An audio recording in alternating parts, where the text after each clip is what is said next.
आज हम करने वाले हैं, जैसे कि मैंने रियलिस्ट अप्रोच यानी जो यथार्थवादी दृष्टिकोण था उसका मीनिंग जो था वो इससे पहले वाली जो वीडियो है उसमें डिस्कस किया है। आज हम करने वाले हैं मोरगेंथो के 6 प्रिंसिपल्स, यानी जो रियलिस्ट अप्रोच है उसको लेकर मोरगेंथो के 6 प्रिंसिपल जो कि बहुत फेमस है वो कौन से हैं। ठीक है, तो हम करने वाले हैं 6 प्रिंसिपल्स। ठीक है, मोरगेंथो ने रियलिस्ट अप्रोच से संबंधित 6 प्रिंसिपल दिए हैं। प्रिंसिपल्स यानी सिद्धांत। तो जैसे कि आपको पहले ही पता है कि रियलिस्ट अप्रोच का जो यानी यथार्थवादी दृष्टिकोण का जो सबसे बड़ा सपोर्टर है वो किसे माना जाता है, मोरगेंथो को माना जाता है। ठीक है, तो मोरगेंथो इंटरनेशनल, देखो मैंने आपको पहले बताया रियलिस्ट अप्रोच जो है वो इंटरनेशनल पॉलिटिक्स को स्टडी करने की एक हम कह सकते हैं मेथड है या तरीका है। ये किस तरह से इंटरनेशनल पॉलिटिक्स के बारे में सोचते हैं वो हम जानते हैं। तो मोरगेंथो जो है वो रियलिस्ट अप्रोच के इंटरनेशनल पॉलिटिक्स के बारे में अपने क्या विचार रखते हैं। तो मैंने इससे पहले बता दिया था, ये कहते हैं कि शक्ति के लिए संघर्ष है इंटरनेशनल पॉलिटिक्स। ठीक है, शक्ति के लिए संघर्ष यानी कहते हैं कि हर जो देश है वो अपने राष्ट्रीय हितों को प्राथमिकता देता है, वो अपने राष्ट्रीय हितों को ही ध्यान में रखकर हर एक जो कार्य है वो करता है। और राष्ट्रीय हितों की रक्षा सुरक्षा या उनको पूरा करना जो है वो किसके द्वारा करता है, शक्ति के द्वारा वो ये सब काम जो है वो करता है। ये मोरगेंथो का कहना है। ठीक है, और ये कहते हैं कि ये जो अगर वो मतलब उसको है कि अपनी शक्ति जो है उसको बढ़ाना है सो दैट कि वो अपने राष्ट्रीय हितों की जो है वो पूर्ति कर सके। ठीक है, तो अब हम लोग बात करेंगे। और इन्होंने देखो जो शक्ति है ना, शक्ति को और ये राष्ट्रीय हितों को, इन दो चीजों को बहुत ही, इन दो चीजों की बात की है इन्होंने, बहुत महत्वपूर्ण माना है। शक्ति को वो साधन भी मानते हैं और उद्देश्य भी मानते हैं। साधन और उद्देश्य। ठीक है, शक्ति को साधन भी मानते हैं और उद्देश्य। अब उद्देश्य कैसे मानते हैं शक्ति को, क्योंकि जैसे वो बोलते हैं कि हर देश जो है वो अपने राष्ट्रीय हितों को पूरा करना चाहता है और राष्ट्रीय हितों को कैसे पूरा करेगा, शक्ति से ही करेगा ना। इसलिए हर जो राष्ट्र है वो चाहता है वो शक्ति प्राप्त करे। उसका मेन उद्देश्य जो पर्पस है वो है शक्ति को प्राप्त करना, सो दैट कि वो अपने राष्ट्रीय हितों की रक्षा कर सके, उन्हें प्राप्त कर सके। ठीक है, तो इस प्रकार से कहते हैं हर राष्ट्र का उद्देश्य शक्ति को प्राप्त करना है। साधन कैसे है कि अगर उसने शक्ति प्राप्त करनी है तो वो शक्ति का प्रयोग करके ही तो शक्ति प्राप्त करेगा ना। यानी अगर जैसे बोलते हैं ना पैसे से पैसा बनाना, वैसे अगर आपके पास शक्ति है फिर ही तो आप शक्ति के लिए सेना रख सकते हो, हथियार वगैरह बना सकते हो। ठीक है, तो वो है कि आप साधन के रूप में आप यूज करके ही जो आप आगे शक्ति को प्राप्त कर सकते हो। तो ये साधन भी मानते हैं शक्ति को और उद्देश्य भी मानते हैं। ठीक है, अब हम लोग इन्होंने देखो इंटरनेशनल पॉलिटिक्स पे कई बुक्स लिखी हैं, जिसमें इनकी एक फेमस बुक है राष्ट्रों के बीच संघर्ष। ठीक है, इस बुक को जरूर याद रखना, राष्ट्रों के बीच संघर्ष।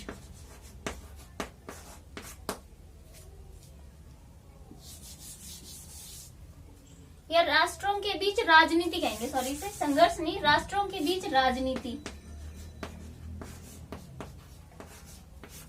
ठीक है,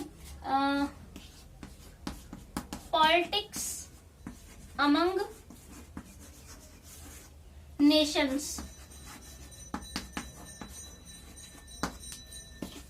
ठीक है, ये इनकी बुक का नाम है, राष्ट्रों के बीच राजनीति या पॉलिटिक्स अमंग नेशंस। ठीक है, तो ये जो इनकी बुक है, इसी वाली बुक में इन्होंने ये अपने जो 6 प्रिंसिपल हैं उनके बारे में जो है वो बताया है। और हम एक एक करके सारे प्रिंसिपल के बारे में भी बात करेंगे, कौन से 6 प्रिंसिपल्स के बारे में उन्होंने बताया है।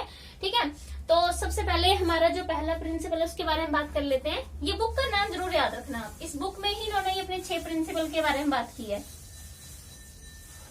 तो ये जो पहला प्रिंसिपल है, फर्स्ट प्रिंसिपल, फर्स्ट प्रिंसिपल है मैं दोनों लैंग्वेज में लिख देती हूँ, हिंदी और इंग्लिश में। पॉलिटिक्स इज, ये प्रिंसिपल का नाम है, ठीक है, governed bye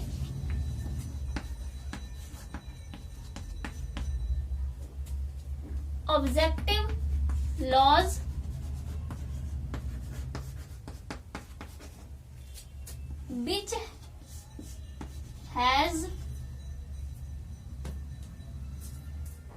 which has their roots, have आएगा यहाँ पर, which have their roots in human nature। ठीक है, ये इनके पहले प्रिंसिपल का नाम है। Politics is governed by objective laws which have their roots in human nature. ठीक है, इसका मतलब ये है कि राजनीति को प्रभावित करने वाले, राजनीति को प्रभावित करने वाले नियमों की जड़ें मानव प्रकृति में है, मानव प्रकृति में है। ठीक है, ये आप नाम लिख लेना, ये हिंदी वालों के नीचे और ये इंग्लिश वालों के लिए। अब ये तो ये एक नाम है इसका, इनकी जो पहला प्रिंसिपल था। अब इस प्रिंसिपल में क्या है मैं वो बात कर लेती हूँ। तो इनका जो पहला प्रिंसिपल है, इन्होंने क्या बोला कि जो राजनीति को प्रभावित करने वाले जो नियम है, ठीक है, नियम है या फिर जो भी हम कह सकते हैं कि वैल्यूज हैं, कुछ भी है, ठीक है, तो राजनीति को प्रभावित करने वाले जितने भी जो लॉज हैं, नियम है, कहते हैं उनकी जड़ें जो है वो मानव प्रकृति में है। ठीक है, मानव स्वभाव में है या मानव बिहेवियर में है। कैसे देखो, आपने देखा हो कि हम जो मनुष्य हैं वो समाज में रहते हैं, ठीक है, और समाज में रहते हुए हम कुछ नियमों का जो है वो पालन कर कर ही समाज में रहते हैं। ठीक है, जैसे हम समाज में रहते हैं तो कई तरह के नियम होते हैं जो हम पुराने समय से ही अभी तक मानते चले आ रहे हैं। जैसे फॉर एग्जांपल है, कुछ नियम है कि दो स्त्री और पुरुष शादी के बाद ही एक साथ रह सकते हैं, शादी के बाद ही बच्चा पैदा कर सकते हैं, नहीं तो समाज उसको एक्सेप्ट नहीं करता है। ठीक है, और समाज में आप जो है कि आप बड़ों का सम्मान करोगे। इस तरह के बहुत सारे नियम है सोसाइटी में जिनको मनुष्य बहुत पुराने समय से मानता चला आ रहा है और अभी भी उनको मानता है। और ये जो नियम है वो सार्वभौमिक है, यानी ये नहीं कि सिर्फ हमारे देश में ही ये जो नियम है, अलग अलग देश हैं, अलग अलग सोसाइटी समुदाय हैं, सब में उनके अपने अलग समाज के नियम हैं जिन्हें वो बहुत पुराने उनके पूर्वजों के समय से मानते चले आते हैं। ठीक है, जैसे हमारे यहाँ भी है, या हम कितने उससे मान रहे हैं कि शादी ये है कि दो लोग तभी साथ में रहेंगे जब उनकी शादी कर जाए या बच्चा शादी से पहले पैदा हो जाए तो उसको सही नहीं मानते। ये बहुत पुराना नियम है, बहुत पुराने इन लॉज को हम मानते चले आ रहे हैं। ये जो लॉज है वो सार्वभौमिक होते हैं। ठीक है, हर जगह पाए जाते हैं, हो सकता है इनमें थोड़ी विभिन्नता हो अलग अलग जगह की वजह से। ठीक है, और ये एटर्नल होते हैं, यानी चिरस्थाई। चिरस्थाई मतलब ये है कि स्थायी होते हैं, ये नहीं कि इनमें आप जो है वो परिवर्तन कर दोगे, इन्हें नहीं मानोगे। कुछ लॉज नियम ऐसे तो सोसाइटी के जिन्हें जो है वो मानना ही होता है, बहुत पुराने समय से चले आ रहे होते हैं। तो अब ये क्या है, मोरगेंथो क्या कहते हैं कि जैसे इन्होंने बात वही कहते हैं कि समाज में कुछ ऐसे नियम होते हैं जो मनुष्य की मतलब प्रकृति में है, यानी उसके नेचर में है, उन्हें वो मानता ही है, अपने पूर्वजों से ही लेके मानता है। और ये नियम सार्वभौमिक भी होते हैं, चिरस्थायी होते हैं, जिन्हें मनुष्य जो है वो उन्हें मानना ही होता है। अगर वो सोसाइटी में रहता है तो उनको वो नजरअंदाज नहीं कर सकता है, उनको छोड़ नहीं सकता है, वो उसे मानने ही होते हैं। ठीक है, जैसे मैंने बोला आप सोसाइटी में होते हैं, तो ये मोरगेंथो कहते हैं ऐसा कि ऐसा होता ही है। तो वो कहते हैं कि जो राजनीति के जो सिद्धांत होते हैं ना, वो कहते हैं कि वो यही जो ऑब्जेक्टिव लॉज है ये, ठीक है, यानी ऑब्जेक्टिव लॉज इनको क्यों बोला है उन्होंने, ऑब्जेक्टिव का मतलब होता है स्थायी, यानी इनमें सब्जेक्टिविटी नहीं है, आपका अपना पक्ष नहीं ऐड होगा कि आपने ये पक्ष रखा कि नहीं जी ये वाला लॉ तो इस वजह से मुझे सही नहीं लग रहा तो मैं नहीं मानूंगा। आपकी उसमें सब्जेक्टिविटी नहीं आएगी, उसमें ये ऑब्जेक्टिव है, मतलब स्थायी है। आप इसमें अपनी पर्सपेक्टिव नहीं डाल सकते, अपनी तरफ से कुछ भी अपनी थिंकिंग रख के नहीं मानोगे, ऐसा नहीं चलेगा, ये आपको मानने ही पड़ते हैं। ठीक है, तो ये है, तो ये कहते हैं और कहते हैं इसलिए ये जो राजनीति के जो सिद्धांत होते हैं वो कहते हैं कि वो इन्हीं ऑब्जेक्टिव का मतलब है वस्तुनिष्ठ जो नियम है ये, जिनमें परिवर्तन नहीं हो सकता है, उनको मानते ही ये लोग। तो कहते हैं राजनीति के सिद्धांत इन्हीं नियमों पर बनाए जाते हैं, और इन नियमों को बनाने का मतलब है कि राजनीति के सिद्धांत भी जल्दी नहीं बदलेंगे, क्योंकि ये जब नियम नहीं बदलते हैं तो राजनीति के सिद्धांत भी जो है वो नहीं बदलेंगे। और कहते हैं कि अगर हमें इंटरनेशनल पॉलिटिक्स को समझना है, पॉलिटिक्स को सही से समझना है, तो पहले हमें इन नियमों को जो है वो समझना होगा, मानव व्यवहार को समझना होगा, मानव के जो स्वभाव है उसको जो है वो पहले समझना होगा, तभी हम जो है वो इंटरनेशनल पॉलिटिक्स को सही से समझ सकते हैं। ठीक है, तो कहते हैं कि मानव स्वभाव कैसा रहा है पहले से, मानव किस तरह के नियमों को मानता है, तो इस स्वभाव को हमें जो है वो पहले इसकी स्टडी करनी होगी। मानव स्वभाव की स्टडी कैसे करेंगे, हम उसके पास्ट में इसकी स्टडी कर सकते हैं कि पहले मानव का स्वभाव कैसा रहा है, क्यों रीति रिवाज मानता था जिन्हें वो अभी तक भी चले आ रहा है। तो कहते हैं कि और मानव स्वभाव में हम देखेंगे तो बहुत जल्दी जो है वो परिवर्तन नहीं आता है। ठीक है, मानव का स्वभाव इतनी जल्दी से परिवर्तित जो है वो नहीं होता है। जैसे मान लीजिए मेरा कोई स्वभाव है कि मैं बहुत खुशमिजाज हूँ या कैसे भी है, तो क्या एकदम मैं ये अपना बिहेवियर जो है वो छोड़ दूंगी और इस तरह से एंग्री सी हो अपना बिहेवियर लोगों के साथ में करने लग जाऊंगी? ऐसा नहीं होगा, एकदम मैं अपना बिहेवियर नहीं छोड़ सकती हूँ। हो सकता है बहुत प्रैक्टिस के बाद मैं अपना बिहेवियर चेंज कर लूँ, मैं सीरियस सी होकर रहने लग जाऊं, है ना, जो कि मेरा बिहेवियर नहीं है ऐसा। तो मानव का स्वभाव इतनी जल्दी परिवर्तित नहीं होता। कहता है जब मानव का स्वभाव परिवर्तित नहीं हो रहा है तो इन पर बनाए हुए जो राजनीतिक सिद्धांत हैं उनमें भी इतनी जल्दी परिवर्तन नहीं आएगा, है ना। तो वो यही कहते हैं इस वाले फर्स्ट प्रिंसिपल में कि मानव कुछ ऐसे समाज में नियम मानता है जो बहुत पुराने समय से चले आ रहे हैं, और राजनीति के सिद्धांत जो है वो इन नियमों पर बनाए जाते हैं, और इसलिए वो भी बहुत जल्दी परिवर्तित नहीं होते हैं। तो कहते हैं कि इंटरनेशनल पॉलिटिक्स को सही से समझना है तो पहले मानव स्वभाव को, मानव के जो बनाए हुए पिछले नियम है उनको पहले समझना होगा, और इनको समझे बिना हम इंटरनेशनल पॉलिटिक्स को सही से जो है वो नहीं समझ पाएंगे। ठीक है, तो ये हो गया इनके पहले प्रिंसिपल में इन्होंने बात की है। ठीक है, अब हम लोग बात करेंगे दूसरे प्रिंसिपल की। इन प्रिंसिपल्स का नाम थोड़ा सा बड़ा है, बट ये है कि आपको ये नाम आपको प्रॉपरली जैसे मैंने लिखवाया है, अगर आप लिखते हो जैसे एग्जाम्स वगैरह में अगर आप इसको लिख रहे हो, वैसे तो चलो कॉमनली तो आप नॉर्मल याद रख लो, एग्जाम्स वगैरह में लिख रहे हो तो नाम प्रॉपर लिखोगे तो ज्यादा अच्छा इम्पैक्ट जो है वो पड़ता है एग्जामिनर पे, जब आपने नाम अच्छे से लिखा होता है। तो इसलिए मैंने प्रॉपर नाम लिखवाया उसका, सो दैट कि आप इसको अच्छे से जो है वो लिख सको। उसके बाद है नेशनल इंटरेस्ट, सेकंड है ये। ठीक है, सेकंड में नंबरिंग उस तरह से ही कर रही हूँ, तो सेकंड है ये national interest defined in terms of power, यानी राष्ट्रीय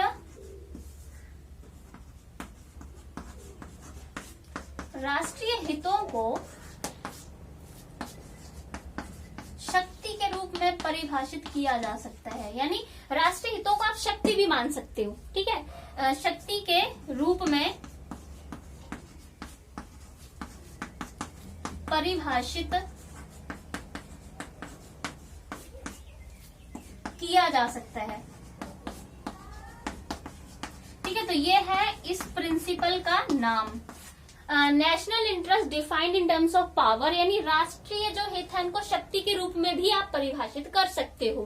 ठीक है, जैसे होता है ना किसी चीज का एक नाम होता है तो आप कह सकते हो कि इसका ये भी नाम आप बुला सकते हो। जैसे किसी बंदे का नाम होता है ना, जैसे मान लो उसका रियल नाम जो है मान ली राकेश है, तो उसका आप उसको कह सकते हो, आप राकेश को चिंटू भी बुला सकते हो। वही वाली बात है, आप राष्ट्रीय हितों को शक्ति के रूप में भी मान सकते हो, यानी राष्ट्रीय हितों को आप शक्ति भी मान सकते हो। ये वाले इसमें का है। तो अब मैं बात करती हूँ कि इसमें उन्होंने क्या क्या जो है वो बात की है।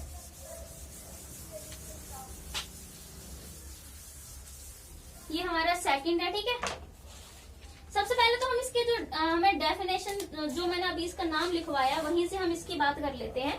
राष्ट्रीय हित को मैंने आपको पहले ही बताया कि राष्ट्रीय शक्ति और राष्ट्रीय हित इन दोनों को ये इंटरनेशनल पॉलिटिक्स का हम कह सकते हैं आधार मानते हैं। ठीक है, ये मॉर्गेंथो यानी यथार्थवादी जो विचारक हैं वो इन दोनों को बहुत महत्वपूर्ण मानते हैं।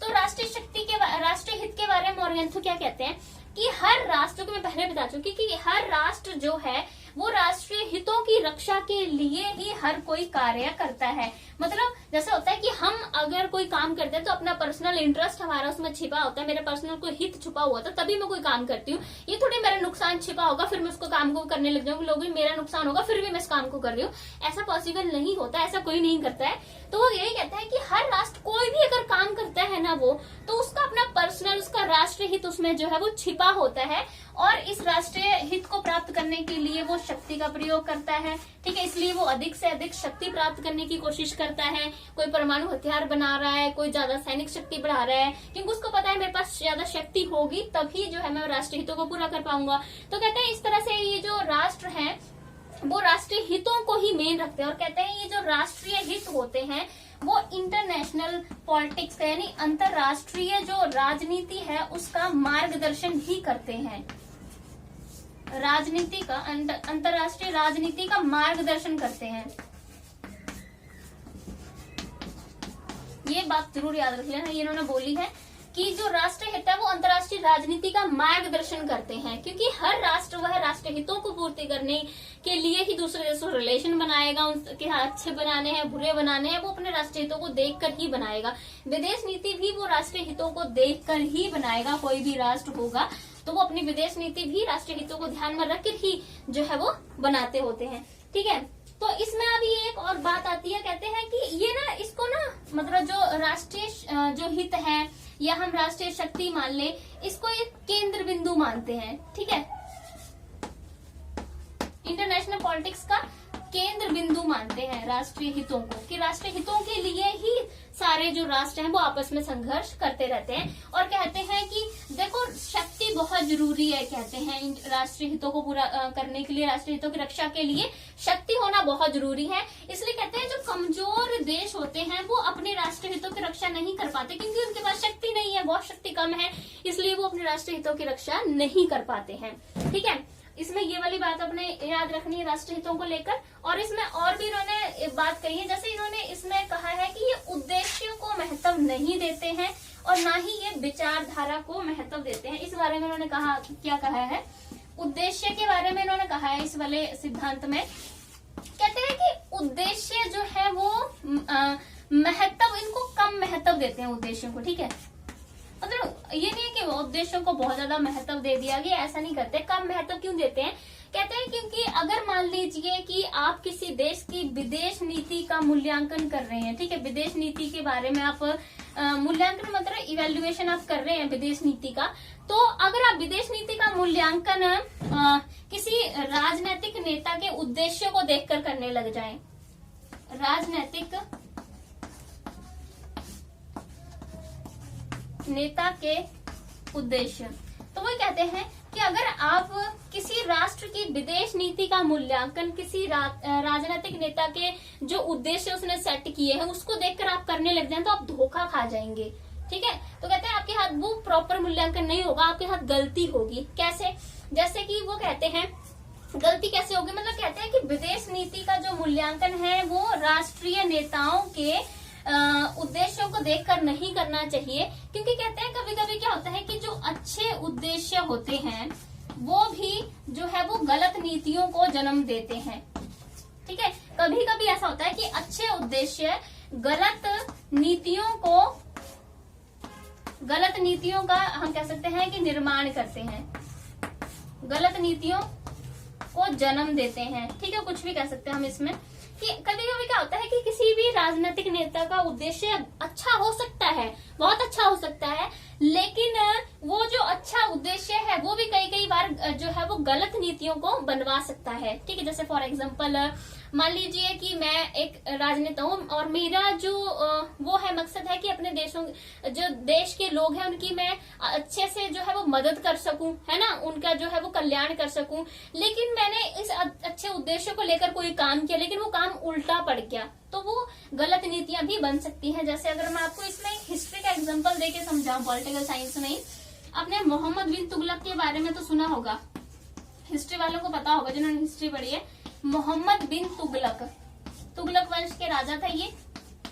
मोहम्मद बिन तुगलक ने देखो कई नीतियां बनाई थी अपने लोगों का कल्याण करने के लिए अपने राज्य में, मोहम्मद बिन तुगलक ने, लेकिन उसकी सारी नीतियां जो है वो उलट पड़ गई। वो चाहता था, उसने राजधानी चेंज की सो दैट कि वो दूसरी जगह पर राजधानी बनाया था, वहां अच्छे साधन थे तो वो लोगों को वहां लेके गया, लेकिन उसकी सारी जो नीतियां थी लोगों के कल्याण के लिए बनाई गई थी, लेकिन उल्टी पड़ गई, इसलिए इसे पढ़ा लिखा मूर्ख राजा कहा जाने लगा था। वही है कि आपका उद्देश्य तो अच्छा हो सकता है, लेकिन उसके जो द्वारा कुछ गलत नीतियां भी जो है वो बन सकती है।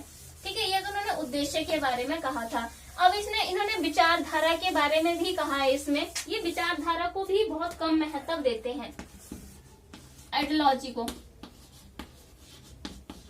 विचारधारा यानी आइडियोलॉजी, ये विचारधारा को कम महत्व देते हैं उद्देश्य की तरह ही। कैसे?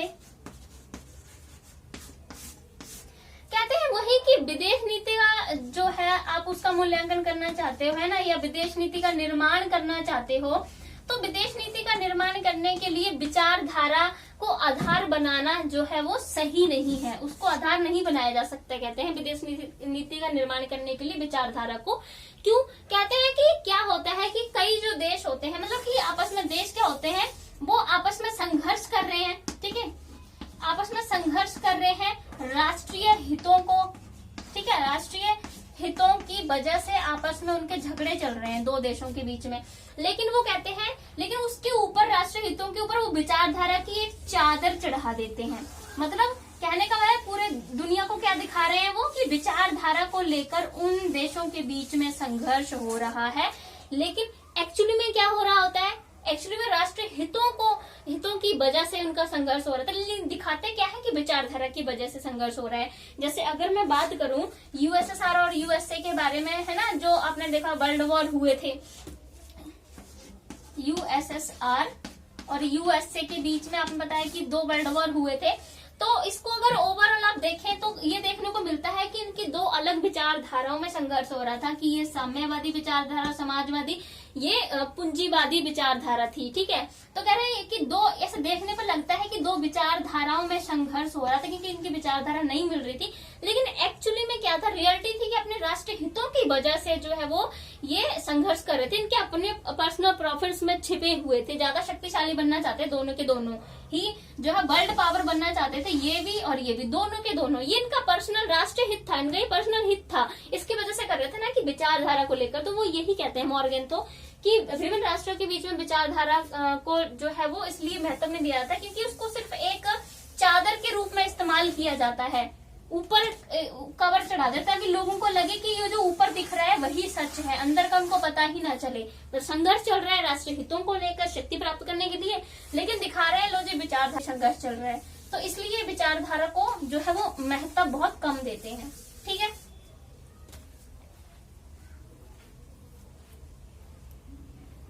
अब है हमारा 3rd प्रिंसिपल। हमारे 6 प्रिंसिपल है, जिनके जो है वो मैं यहाँ पर आज 3 प्रिंसिपल के बारे में ही बात करूंगी, क्योंकि एक वीडियो बहुत ही लंबी बन जाती है। 3 प्रिंसिपल और वीडियो हम बात कर लेंगे। ठीक है, तो यहाँ पर हो जाएगा तीसरे का जो नाम है political realism do not take, sorry does not ही आएगा, does not take fixed meaning of interest, यानी राष्ट्रीय हितों का कोई निश्चित अर्थ नहीं होता। राष्ट्रीय हितों का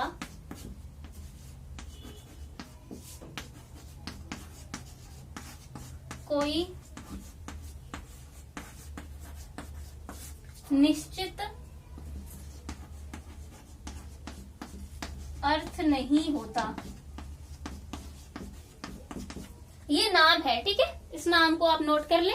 अब मैं बताती हूँ कि इस वाले उसमें क्या बात कही गई है। इस वाले प्रिंसिपल में 3rd प्रिंसिपल का नाम है, यानी राष्ट्रीय हितों का कोई निश्चित नाम नहीं होता, कोई अर्थ नहीं होता, सॉरी, राष्ट्रीय हितों का कोई निश्चित अर्थ नहीं होता। इसमें मॉर्गन तो क्या कहना चाहते हैं, ये इनका थर्ड प्रिंसिपल है। मोरेगन तो इस प्रिंसिपल में कहना चाहते हैं कि जो राष्ट्रीय हित होते हैं वो हमेशा समय और परिस्थितियों के अनुसार जो है वो परिवर्तित जो है वो होते रहते हैं, मतलब बदलते रहते हैं। ठीक है, जैसे आपको पता ही है सारी चीजें समय और परिस्थितियों के अनुसार जो है वो बदलती रहती हैं।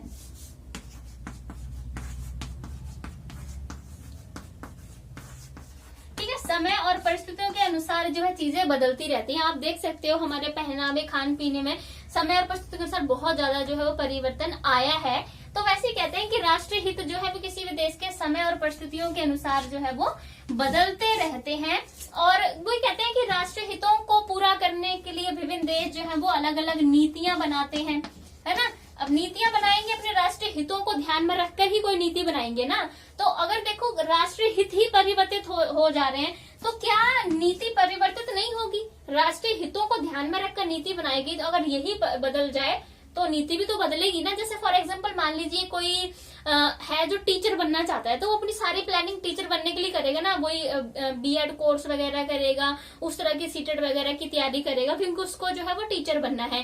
ठीक है, ये उसका मेन पर्पस है। लेकिन अगर उसने एकदम पर्पस बदल दिया, वो डॉक्टर बनने के लिए जो है वो चाहता है, तो क्या वो बीएड करेगा और सीटेट वगैरह की प्रिपरेशन करेगा? अगर वो अब डॉक्टर बनना चाहता है तो वो अपनी सारी प्रिपरेशन भी तो चेंज करेगा ना। यानी उसने अपना एक गोल रखा, एक उद्देश्य रखा, उस उद्देश्य को लेकर उसने सारी तैयारी शुरू की। तो वही वाली बात है कि राष्ट्रीय हितों को ध्यान में रखकर नीतियां बनाई गई है। तो अगर जिसके लिए बनाई गई है वही चेंज हो गए तो नीतियां भी जो है वो परिवर्तित हो जाएंगी समय के साथ में। ठीक है, तो वही है कि राष्ट्रीय हित जो है वो समय के साथ में परिवर्तित होते हैं और उसके साथ में जो नीतियां बनाई जाती हैं वो भी समय के साथ में जो है वो परिवर्तित होती हैं। और देखो राष्ट्रीय हित भी परिवर्तित होते हैं तो शक्ति भी जो है वो बदलती रहती है समय और परिस्थिति के अनुसार। जैसे अगर मैं बात करूं, वही वाली बात है कि हर जो देश है वो हमेशा शक्तिशाली तो नहीं रहता ना, सिंपल सी बात है। आप देख सकते हो कि पहले जो हम रूस की बात करें, ठीक है, तो रूस जो है वो वर्ल्ड वॉर के बाद इतना ज्यादा शक्तिशाली नहीं रहा था, लेकिन अब बहुत ज्यादा शक्तिशाली हो गया है ना। तो भारत भी देखो पहले उतना शक्तिशाली नहीं था। जैसे अगर मैं बात करूं 1962 में जब चाइना के साथ में वॉर हुई थी भारत की, तो भारत हार गया था चाइना से। तब वो उतना शक्तिशाली नहीं था, बहुत उसकी जो शक्ति थी वो कम हो गई थी। बट 1965 में एंड 1971 में जब पाकिस्तान के साथ में युद्ध हुआ था तब भारत जीत गया था। तब उसके बाद उसकी शक्ति में बहुत ज्यादा वृद्धि हुई थी। उसके बाद उसने परमाणु बहुत चीजें बनाई थी। तो वही है कि अब हमेशा शक्तिशाली कोई भी देश नहीं रह सकता है। शक्ति भी जो है देशों की समय परिस्थिति के अनुसार बदलती रहती है। ठीक है, ये तो हो गया हमारा थर्ड प्रिंसिपल। अब हमारे 3 प्रिंसिपल और रह गए हैं। वो 3 प्रिंसिपल जो है वो अगले वीडियो में हम बात करेंगे, क्योंकि इतनी ज्यादा बड़ी वीडियो हो जाती है तो इसलिए फिर इंटरेस्ट नहीं रहता ना किसी का देखने का, बोर हो जाते हैं बहुत जल्दी। तो चीजों को जो है वो छोटे छोटे टुकड़ों में बांट के अगर किया जाए तो ज्यादा अच्छे से समझ में आता है। तो thank you so much guys, आप लोग ने जो मुझे सपोर्ट किया उसकी वजह से क्या इन्फॉर्मेशन, मतलब मुझे एक ये होता है कि उत्साह सा मेरे अंदर होता है, सो दैट कि मैं और वीडियोस जो है वो बना सकूं। Thank you so much. अगर आपको मेरी वीडियो अच्छी लगती है तो अगर आप लाइक और सब्सक्राइब जरूर कर दिया करें। Thank you so much.